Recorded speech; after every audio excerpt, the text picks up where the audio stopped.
Imagine having a card that lets you buy things today and pay later. Sounds like financial freedom, right? Here's the catch. That money isn't yours.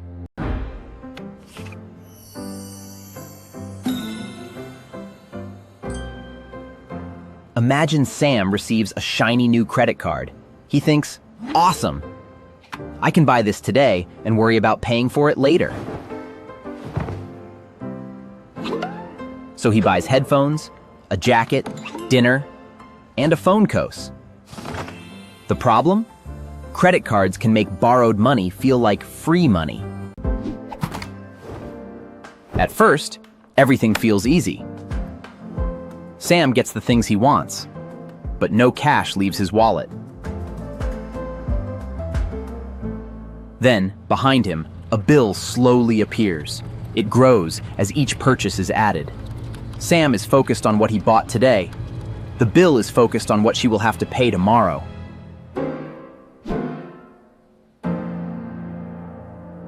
To make this easier to understand, let's turn these complicated ideas into a simple story. A debit card spends money already sitting in your bank account. A credit card lets you borrow money from the card issuer. You use the card now, and the IDer sends you a statement later.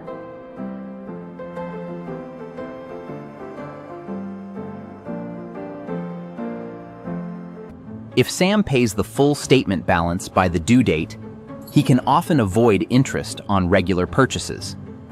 But the exact rules vary by issuer and by card. Grace periods, fees, and interest calculations can differ. So never assume every credit card works exactly the same way.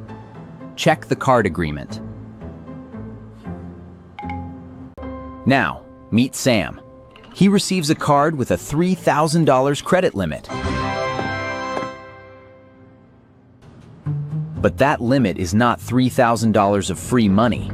It is the maximum amount the dollar is willing to let him borrow at one time. Not free money, not income. And it very bad away gets stilted to debit. We don't persist. Sam buys dinner, headphones, clothes, and a laptop. Each purchase feels small because it happens separately.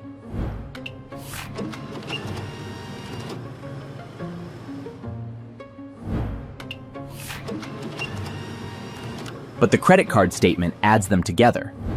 The card makes the purchases feel separate. The statement reveals the total. That is the first important lesson. Buying is not the same as paying. Let's use a simple example. Sam charges $1,000 to his credit card. The card shows a 29.999% APA. APR means annual percentage rate. It is one way to describe the yearly cost of borrowing. But APA is not a promise that every month will be calculated the same way. A rough monthly estimate would be $1,000 multiplied by 29.999% divided by 12.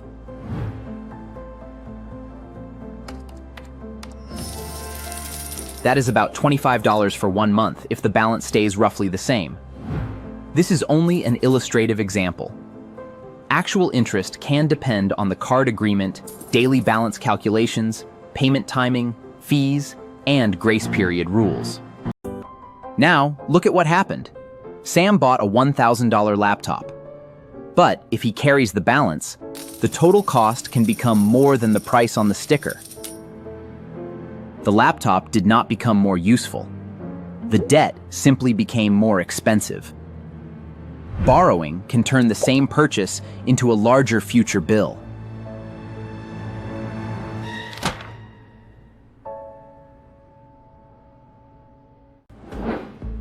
Credit cards separate the pleasure of buying from the pain of paying.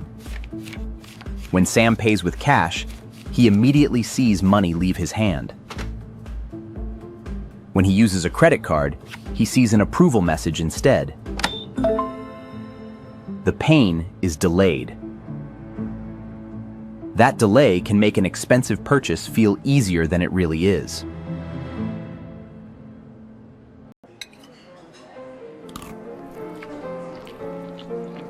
That delay can make a $60 dinner feel smaller than it really is. Then Sam buys another item and another. Each purchase feels manageable by itself, but the bill remembers all of them. The statement does not care how small each purchase felt. It adds every balance together. This creates a gap between what Sam wants today and what his future budget can handle. His future income may already be needed for rent, groceries, transportation, savings, and emergencies. So the important question is not only, can I get approved? The better question is, can I pay for it in full when the statement arrives?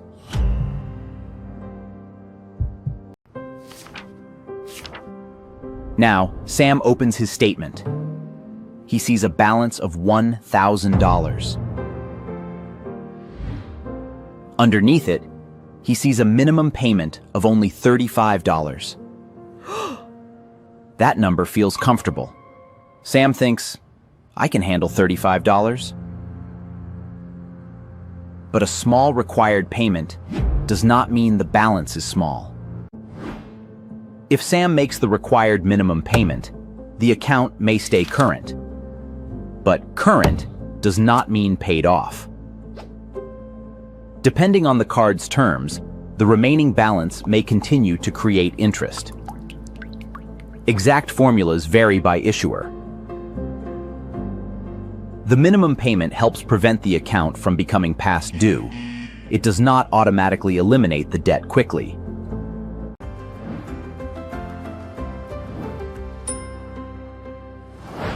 Sam pays $35.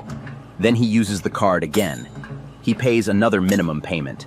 Then he spends again. This is how the cycle begins. Pay, spend, repeat. New purchases can be added faster than old debt is removed.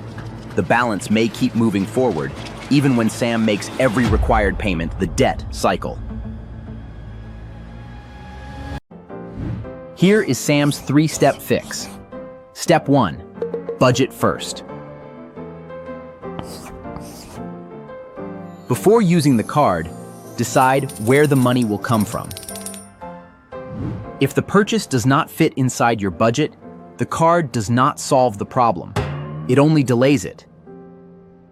Ask yourself whether you could pay the full balance after your normal monthly expenses. Step 2. Pay the full statement balance whenever possible. Do not confuse the minimum payment with the amount needed to avoid carrying a balance. Read your statement, check the due date, and understand your card's terms. If affordable, automatic payment of the full statement balance can help you avoid forgetting. Step 3. Stop adding debt. If the balance is growing, pause new credit card spending. You may need to reduce expenses, increase income, or contact the card insider. If the debt feels unmanageable, consider speaking with a reputable nonprofit credit counselor. The goal is not shame. The goal is to stop the balance from getting bigger. Before every major purchase, ask yourself 3 questions. Can I pay for this in full? Will it hurt my budget next month? Am I using the card for convenience or because I cannot afford it right now? These questions can interrupt the automatic swipe and protect tomorrow's money. Credit cards are tools. They can be convenient, and responsible use can help build credit. But borrowed money without a repayment plan can become expensive debt. Buying today means paying tomorrow. If this video helped, subscribe to Sticknomicsam and comment. What was your first credit card mistake? Keep learning, keep investing, and keep building real assets.